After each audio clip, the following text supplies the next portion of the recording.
Noong umaga ng June 29, 2013, ang Vice Presidente ng Toys R Us na isang sikat na pamilihan na nakabase sa New York City ay nakatanggap ng isang tawag mula sa mga pulisya. Ipinaalam sa kanya na may isang insidente na nangyari sa kanilang store at kinakailangan nila ang tulong nito.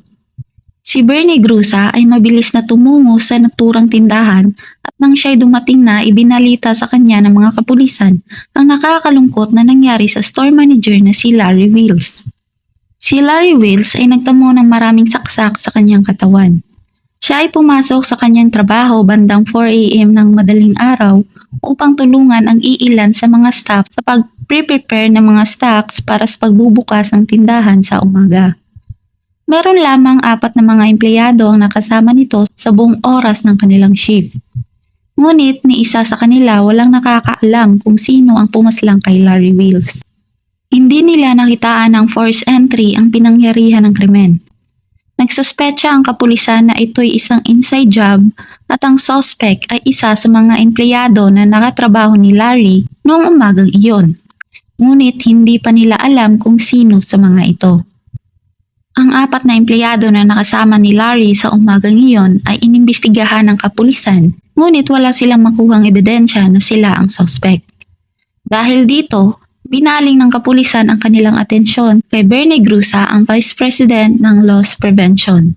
Inaasahan nila na ang CCTV camera na nakuha nila sa mismong tindahan ay makakatulong sa kanilang pag-iimbestiga at para na rin masagot ang kanilang mga katanungan. Bago natin simulan ang ating kwento, inaanyayahan ko po kayong sumali sa aking munting pamilya na tinatawag kong RCST Family. Just simple click the join button below para una po kayong maka-access sa bago kong upload na video at ibang perks na included. At kung nais nyo din naman pong suportahan ang aming video, pwede po kayong mag-send through supers po para po sa growth po ng aming channel. Maraming salamat po! Si Larry Wills ay pinanganak noong September 22, 1977 sa Dunkirk, New York. Siya ay lumaki bilang isang mahiyain na tahimik na bata at paminsan-minsan lang ito nagbabahagi ng kanyang mga saloobin. Sa kabila man nito, siya ay napakamatulungin at merong busilak na puso. Ayon pa sa nakakakilala sa kanya, si Larry ay mabilis lapitan at napakabait nito. Nung ito'y tumuntong na ng high school, dito niya nakilala ang kanyang magiging asawa na si Jill. Simula noon sila hindi na mapaghihiwalay. Kahit na sila'y parehong 15 years old pa lamang nang sila'y magsimulang magkaroon ng relasyon. Noong sila'y magsimulang mag-date pa lamang, alam na ng dalawa na para sila sa isa't isa at nang dumaan pa ang mga maraming taon, mas lumalim pa ang kanilang pag-iimpigan at naging sandalan nila ang isa't isa. Nang si Larry at Jill ay nakapagtapos na ng high school, pareho silang pumasok sa State University ng New York. Si Larry ay nakapagtapos na may degree sa elementary education at kumuha ng master degree sa Walden University bago ito naging substitute teacher sa isang paaralan sa elementarya. Habang ito'y nagtuturo, nakaramdam siya ng kasiyahan dahil si Larry ay mahilig sa mga bata, kaya dahil dito, hindi na siya nahirapan pang pakibagayan ang mga batang kanyang tinuturuan. Naging malapit si Larry sa kanyang mga estudyante at nakabuo sila ng isang special band. Noong 2006, si Larry ay nangarap na magkaroon ng matiwasay na buhay para sa kanyang bubuuhin na pamilya na kasama ang kanyang asawa. Nais nito na maging financially stable, magkaroon ng sariling bahay at sasakyan. Gayunpaman, kahit na mahal ni Larry ang kanyang trabaho bilang isang guro, ngunit hindi naging sapat ang kanyang sahod para sa kanilang pangangailangan at hindi siya makakapag-ipon kung mananatili siya sa kanyang trabaho. Kaya napagdesisyonan niyang lumipat ng ibang trabaho. Si Larry ay nagsimulang magtrabaho sa Toys R Us pansamantala lamang habang hindi pa siya nakakuha ng permanenteng trabaho sa education sector. Ngunit dahil sa kanyang dedikasyon at kasibagan sa trabaho, na-promote kaagad ito at naging store manager sa Hamburg branch. Pagsapit ng 2013, si Larry ay 6 na taon nang nagtatrabaho sa Toys R Us at sa loob ng 6 na taon, naging mabuti na ang kanilang buhay at nagkaroon na sila ng sariling bahay. Habang si Jill ay buntis sa kanilang pangalawang anak at sabik pa silang palawakin ang kanilang pamilya. Bagamat ang trabaho ng isang store manager ay napaka-busy madalas, mahaba ang oras nito sa trabaho. Kahit na holiday at weekends, kailangan pa din niyang magtrabaho. Ngunit sa kabila man nito, hindi pa rin ito nawala ng oras sa kanyang pamilya. Kaya nung ni-request si Larry na magtrabaho nung Sabado ng June 29, 2013, para sa kanya ito ay isang normal na trabaho lamang, hindi niya inisip na may kakilakilabot na mangyayari sa kanya. Dumating si Larry ng bandang 3:55 ng madaling araw sa Toys R Us upang i-assist sa mga empleyadong nakaschedule sa night shift. Si Cindy at si Isaac ay nagbubukas ng stocks para sa opening ng tindahan. Sila ay walang hinto sa pag-a-unpack ng mga stocks upang i-display sa mga istante. Inaasahan ni Larry na matutuwa ang mga ito sa kanyang tulong na gagawin. Mga bandang 4:53 ng umaga, nakatanggap ng radio call si Larry galing kay Anthony na isa sa mga empleyado sa naturang tindahan. Ang schedule ng pasok nito ay 5 a.m. ng umaga, ang lahat ng pintuan ng tindahan ay nakasara at ang manager lamang ang may pahintulot na papasukin siya. Sa mga oras na iyon, si Larry at ang tatlong empleyado na sina Isaac, Sandy at Anthony ang nakasama nito sa loob ng tindahan.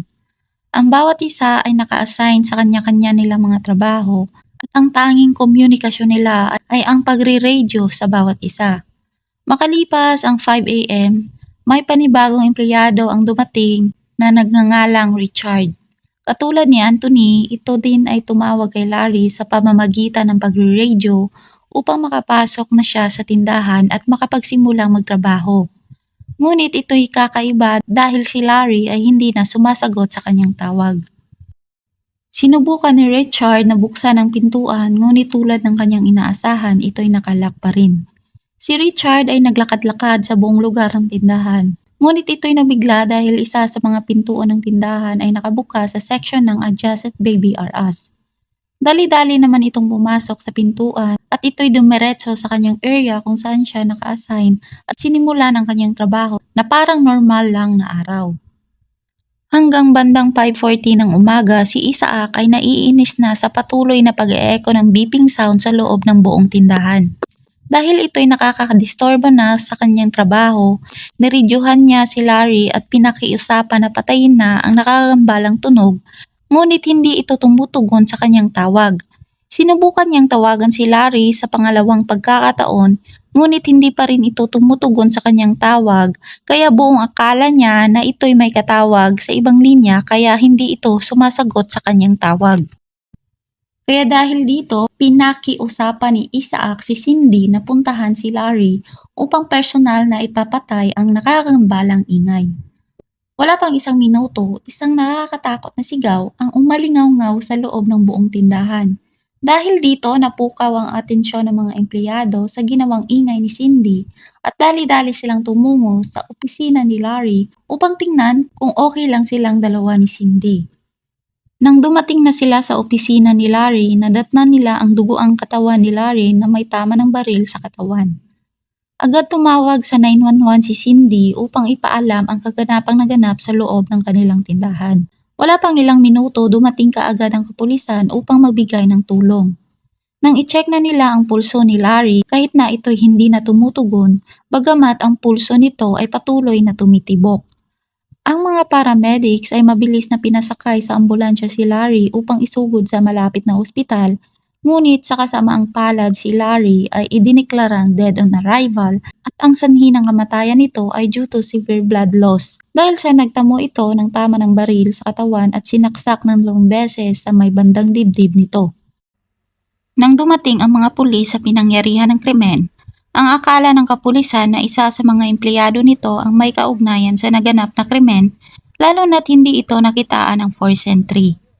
Dahil si Cindy ang unang nakakita sa nakakaawang bangkay ni Larry at malapit lang din ang kanyang working area sa office ni Larry, kaya pinagsuspetsahan siya ng kapulisan.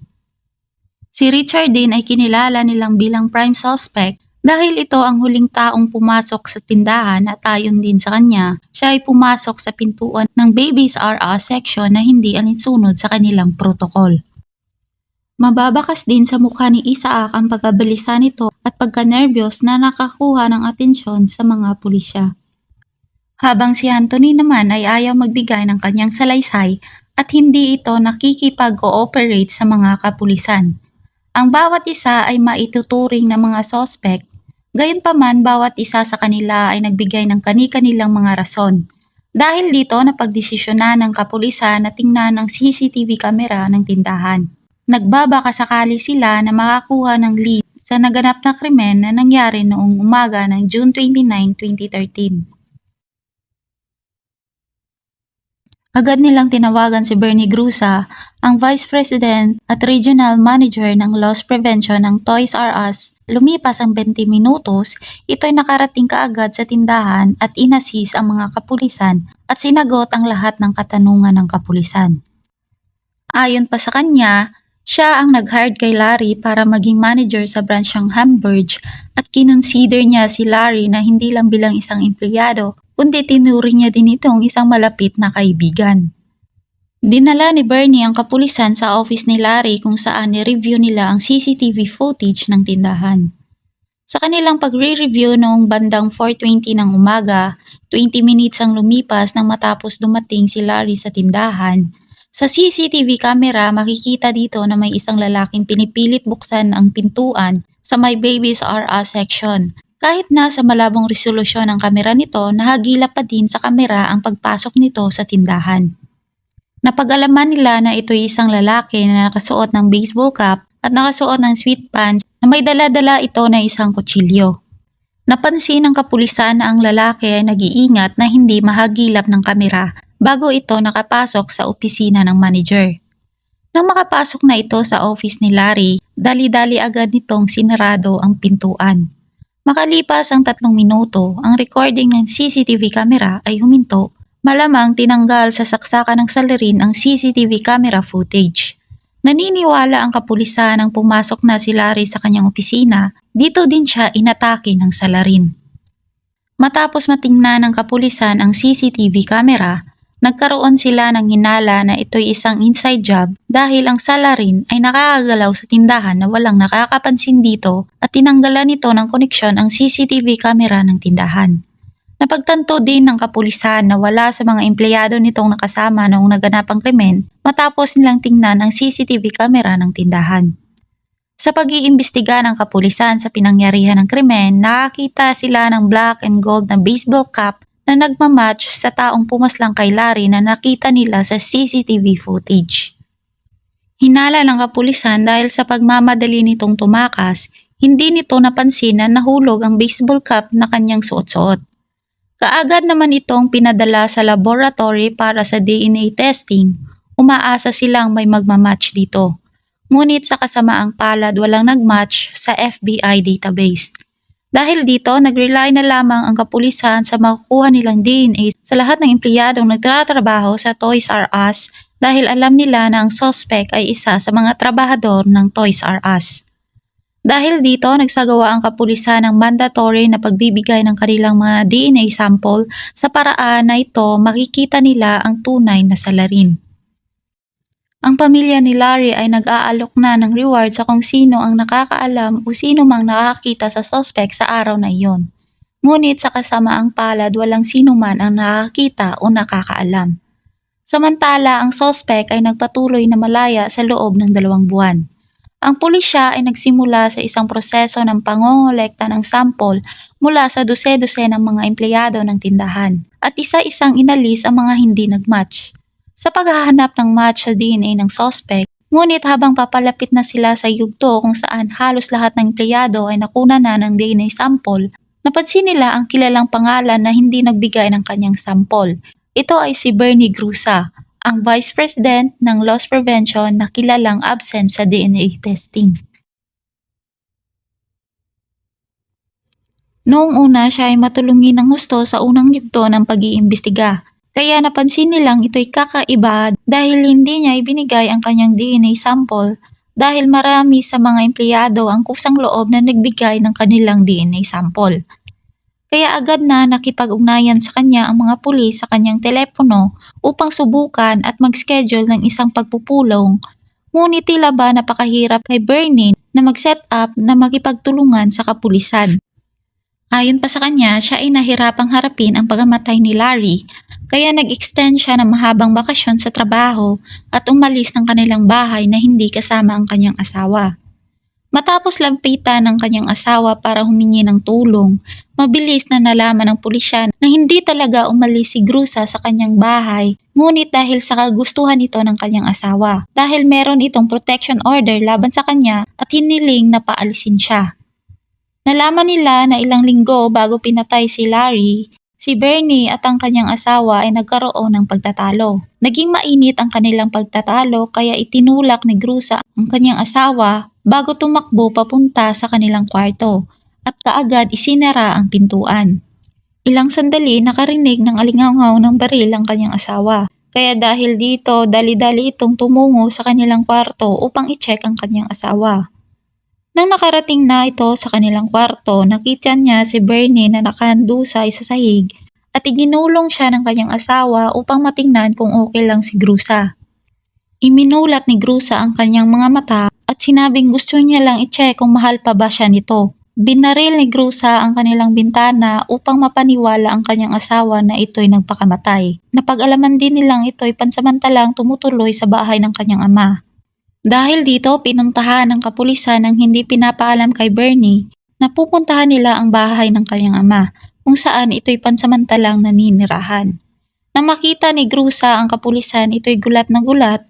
Gayunpaman, ito'y nakipag-cooperate sa kapulisan at kusang binigay ang DNA sample nito.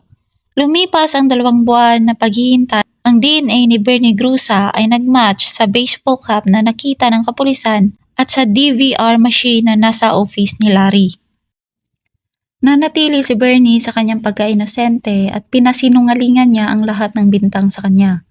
At ayon pa sa kanya, hindi nakakapagtaka na makita ang DNA sample nito sa DVR machine na nasa loob ng opisina ni Larry dahil palagi itong pumupunta sa opisina ni Larry at dahil siya ang Vice President ng Loss Prevention at ang baseball cap, mariin niya itong itinanggi na hindi niya ito nakita kailanman at hindi niya alam bakit nandoon ang DNA sample niya sa baseball cap na iyon.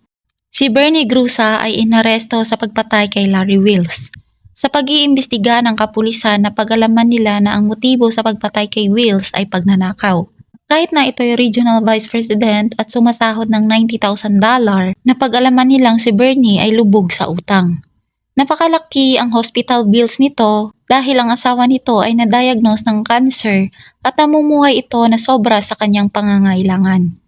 Ang kanyang utang ay nagkakahalaga ng $1,000,000 at nag-declare ng bankruptcy. Napag-alaman din na nagnanakaw si Grusa ng mga merchandise na galing sa Toys R Us at kanyang binibenta sa eBay. 2 taon niya na itong ginagawa na scheme bago pa man niya paslangin si Larry. Sa kanilang tansya na sa $200,000 o higit pa ang nanakaw ni Bernie sa tindahan. Noong July 2014, si Grusa ay nakipagsundo sa hukuman kung saan siya ay nakipagsundo ng plead guilty kapalit sa mababang sintensya ng first-degree manslaughter at kanyang inamin ang lahat ng kanyang pagkakasala. Umamin si Bernie Grusa sa harapan ng hukuman at isinilaysay ang nangyari noong umaga ng June 29, 2013.